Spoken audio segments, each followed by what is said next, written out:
How's it going out there, YouTubers? Cyberneticshark here with another new movie review for you. So let's get right into this review and see what I saw.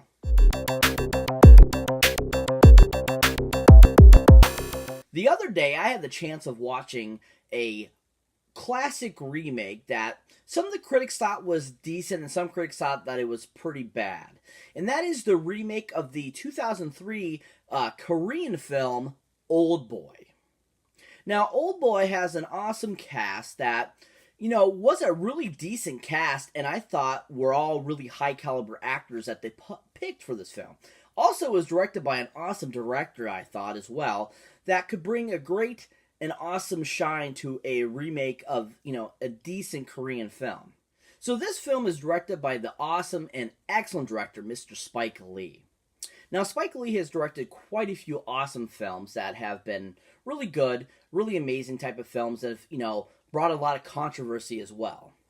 Now, one of his most known films that pretty much everyone's seen, but I actually have not seen it yet, is the biopic Malcolm X, starring Denzel Washington.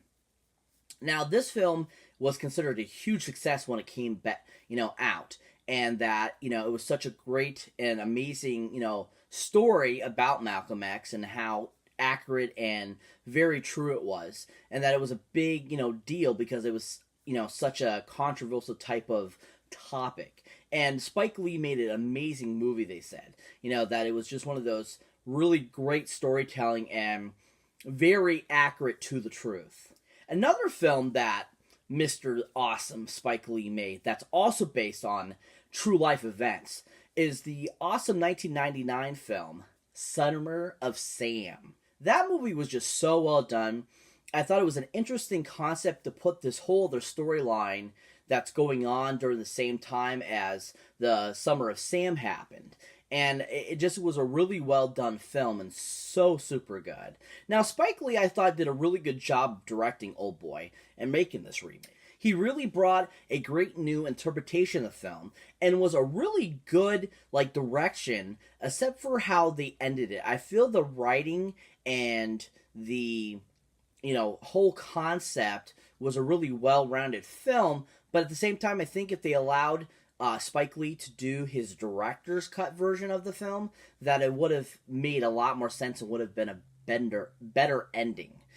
Because for what I found out, actually, a cool little tidbit for you guys is that they actually, the studios wanted him to cut it down to a certain time frame, because originally the original full film that he directed was 2.5 hours. So I mean, there's a lot that was cut out because it got cut down to an hour and 43 minutes, and so there was like almost an hour worth of footage that we haven't even seen that might have made the film even better, and not so considered what a lot of the critics thought neo-noir thriller that was just basically a dumb remake.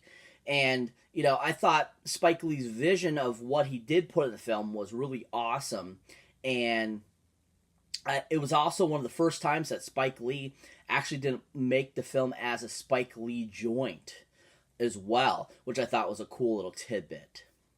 But like I said, I thought Spike Lee still did a great job with what he had to work with, and he still made a decent film. So like I said, this has an awesome cast, and this awesome cast starts off with the awesome Mr. Josh Brolin. Now, Josh Brolin is just an amazing actor, and I always enjoy everything I see him in. He always plays really good asshole type of characters, or even this anti-hero type of character. And in this film, he just was really interesting, and it was a whole new take on him going kind of from rock bottom to getting a purpose in life. And he did a really good job of portraying that same character that was in the 2003 Korean version. Now, we all know Josh Brolin, of course, from The Goonies and so forth and stuff like that. But a couple of films that I really enjoyed him in that I think are really good films are such films as the 1997 Guillermo del Toro film, Mimic, which is just an amazing monster movie. Probably one of Guillermo's, greatest films besides Pacific Rim and Crimson Peak and Pan's Labyrinth and so forth. But just Mimic is just an amazing, awesome, horror gore type of creature feature. And it made me think of a lot of those films from the 70s and 80s, like the remake of The Blob or like Squirm, Slugs, The Nest, all kinds of movies like that. It was very similar to that, and I thought Gwelmer did an amazing job with it. And Josh Brolin's character in that film was really awesome. I really enjoyed it. And he played kind of like a detective slash kind of private investigator type of character. And I really enjoyed his character, and I really thought he did a good job. Another movie that he was in that I really enjoyed, and I thought was like a dead-on impersonation of Tommy Lee Jones, or younger Tommy Lee Jones, is Men in Black 3, which I thought was an amazing film. And he was just a great addition to the film, having him be younger Tommy Lee Jones, and I thought that was really awesome. And I thought he did a great job of impersonating him too, and just was a really great asset in that film.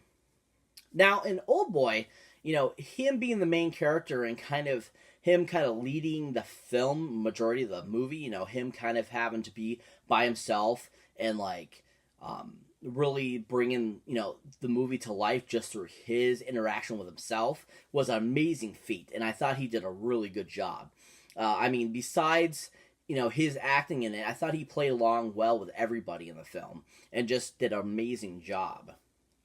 It was just a well-rounded performance by Josh, and he made the movie really good. We also have in the film the awesome and gorgeous, beautiful Miss Elizabeth Olsen. Now, Elizabeth Olsen has been around for, a few years now and has done, a few films. And she just was an interesting addition to the film. I was surprised that she was in it at first, because I really didn't know much about her until I saw her in a couple other films. And of course, everyone is really recognizing her as Wanda Maximoff now, as, Scarlet Witch in the Avengers series. But a couple other films that I really enjoyed her in that I thought were kind of her start to stardom were such as the remake of Godzilla from 2014, which was a really good film. And just was a really well done remake and really brought Godzilla back to life, I think. A lot of people thought it was a lot better than the 1998 version they did. And, of course, a lot of those older ones that were just, and they're so silly. They're just oh my gosh, they are just, that's totally a guy in a costume and just totally crazy and, just boring. There's those movies were, I think, hilarious. But at the same time, definitely the 2014 film was a really amazing film. And I'm very glad they made it. And I thought it was really well done.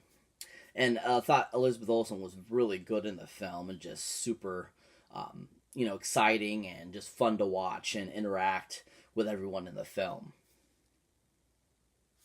Another film that Elizabeth Olsen was in that I forgot was such a great film was a Robert De Niro film from 2012 called Red Lights. And actually, that film had a huge cast. It had Sigourney Weaver in it. It had Cillian Murphy. It had a really good cast, and she had a really good role in the film. And she kind of played the love interest of Cillian Murphy in the film. But at the same time, she was just really amazing and super cryptic in the film, and I thought it was a really good presentation of her acting ability. And she just really brought a lot of great flavor to that character in that film. But in Oldboy, she was really awesome. I really enjoyed her character. I loved her portrayal of the character that she played, and just everything about it that she did in the film. And it was kind of nice seeing her in kind of a vulnerable character type of role, and not being kind of the hero slash superhuman, or even just more of a a woman that knows what she wants. It was more of a coming to know yourself type of character, and it was really nice to see her in a different capacity. And I thought she did a really good job in the film. I really enjoyed her as the interest in the film, the character she played, because in the original film, that same character who that interacts with the main character in the original film was also a super amazing, portrayal of that character. And so it was nice to see that Elizabeth Olsen, was up to par with that actress's ability. And it was nice to see very nice unison of that film. We also have in the film another awesome actor who I think is just amazing and super hilarious in everything I've seen in, and just all around great character actor. And that's Mr. Sharlto Copley, who you might recognize from, of course, such movies as Elysium and so forth. A couple films that I really enjoyed him in, of course, was the awesome Neil Blomkamp film from 2009, District 9, which was kind of like his first big film, and I thought he was just super awesome in it.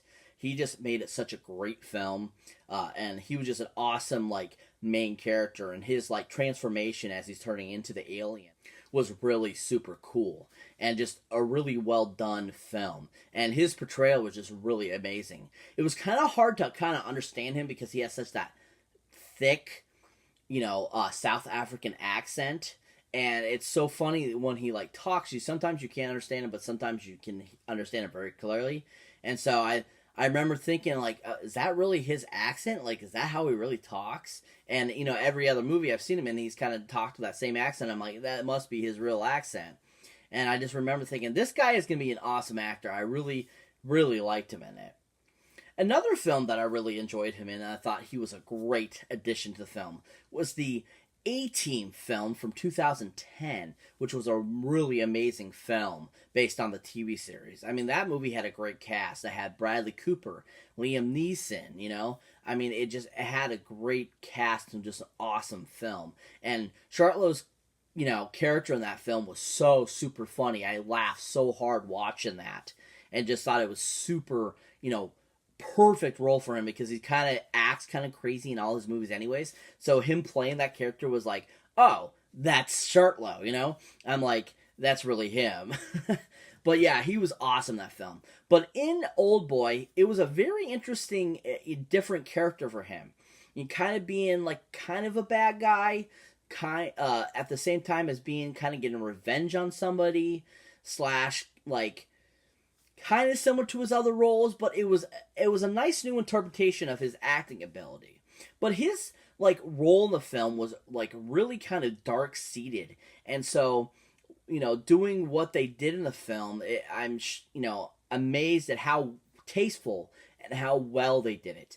And he did an amazing job. He was a really great addition to the film and super enjoyable. The last awesome actor that was in this film that had a very small part, but still was an awesome role, was Mr. Samuel L. Jackson. Now, Samuel L. Jackson, we all know from, a ton of films over the last 20 years, because he's just awesome, amazing, and he's Samuel L. Jackson. A lot of people recognize him because he said, he's on Snakes on a Plane, because he was in, Black Saint Moan, because he was in Pulp Fiction. I mean, he was been in so many awesome movies that he's so well known. But a couple that I really enjoyed him in that I think is some of his best roles are such films as the awesome 1995 film Die Hard with a Vengeance, which I think is one of his best films of all time. Him and Bruce Willis together were just an awesome combination, just an awesome film. And I was so glad that John McIntyre had come back to direct that one, because he made one of the best sequels of the Die Hard series. He just, and Samuel Jackson was so awesome. The film was super funny. His one-liners in the film were just perfect, and he's an awesome actor. Another awesome film that I absolutely love him in, that I think was a great bad guy, was in the awesome 2013 film Kingsman: Secret Service. And he just played an awesome bad guy in the film. I absolutely love his lisp in the film. Thought that was super funny. And I just thought his whole characterization of that character was super awesome. And some of his mimics and his quirks were just super funny. And it just made such a great, film. But in the awesome Oldboy film, he plays this interesting, the captor of Josh Brolin's character. He's kind of keeping an eye on him, and he put him into this room. And his character is just really awesome and evil. and at the same time kind of, badass because he's got like kind of this, blonde mohawk going on and stuff. He just looks so super cool. And it even though it was like a brief role, it still was the best role, one of the best roles in the film. He just was so awesome, and it was a great addition to the film. So if you're not familiar with what the remake of Oldboy is about, it's pretty much exactly the same as the 2003 version, but with a different ending is basically how it works. But basically the premise of Oldboy is this guy gets put into this room basically, and is kept basically trapped in this room for 20 years. And then all of a sudden one day they let him loose, and so he decides that he's going to get revenge basically on these people that kept him in this room and destroyed his life. And that's pretty much what the premise of the film is. It's an all-around, great concept. It's a really, classic and well-done film. This is a decent remake. The only part of the film I didn't care for was how they ended it. I definitely enjoy the ending of the original one better. So I thought the original one was a better and whole as a film, but this one definitely, it was so good from start to right up to when it gets to the end, and I was like really disappointed. So I can only give this one 8 golden movie boxes up for the crappy ending, I feel. Just all around still a great film, had lots of great action sequences in it, lots of great dialogue, great acting by everyone involved, and just a well-rounded film for what Spike Lee could put out. It's too bad they didn't put out his version, because it probably would have been a better film. Probably would have had a better ending too as well. So that's it for this movie review, guys. As always, thank you for watching. Thank you for subscribing. And if you haven't subscribed and this is your first time here, what are you waiting for? Click that button so you don't miss one of these awesome videos, or any of my awesome videos. And as always, check out the awesome videos you might not have seen mine yet that pop up ahead. And as always, check out that awesome horror pack link down below, people. What better way to get horror films than through an awesome package deal right to your door, and of 4 random DVDs or Blu-rays of awesome horror goodness. And also, who wouldn't want awesome limited editions in every single pack that they get that you can't get anywhere else except for the awesome horror pack? That's right, limited editions, people. They are awesome. They're amazing. What are you waiting for? Check it out, people. And also, if you sign up, let me know so I can hook you up with an awesome discount on your first month as well. And as always, catch you in the next one.